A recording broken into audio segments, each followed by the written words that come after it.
வாங்க கிருத்திக். ஹலோ, உங்க வயசு என்ன? 7. எத்தனாவது கிளாஸ் படிக்கிறீங்க? What year? 3ஆம் வகுப்பு. இப்போ நீங்க என்ன சொல்ல போறீங்க எங்களுக்காக?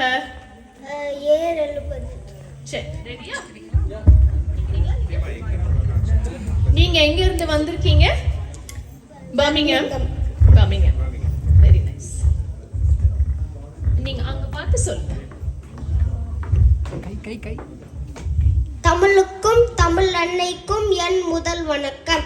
நடுவர்களுக்கும் என் பெற்றோருக்கும் மற்றும் இங்கு கூடியிருக்கும் அனைவருக்கும் என் மறு வணக்கம்.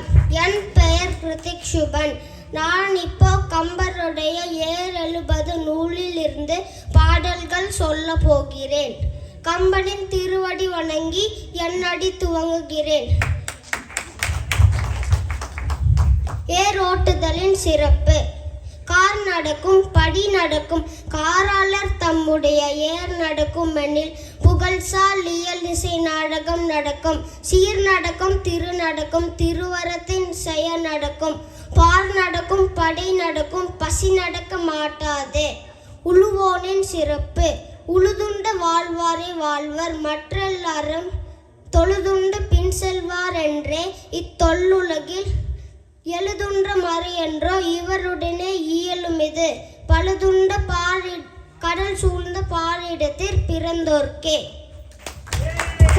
பொதிகை மலையில பிறந்து அகத்தியர் திருவாய் மலர்ந்து அகம் புறமன பிரிந்து தொல்காப்பியத்தால் நிறைந்து இயல் இசை நாடகம் என முக்கணிகளாக கணிந்து வள்ளுவ நூலில் சிறந்து அவ்வை வாய்மொழி தவிழ்ந்து பாரதி வரிகளால் மிளிர்ந்து கம்பன் கவிதைகளால் மணந்து பல மொழிகள் பிறக்க தாயாக இருந்து இன்னும் இன்னும் இளமையென திகழ்ந்து அத்தமிழை வாய்மணக்க பேசி மகிழ்ந்து உங்கள் முன்னால் நிற்கிறேன் நான் தலை நிமிர்ந்து.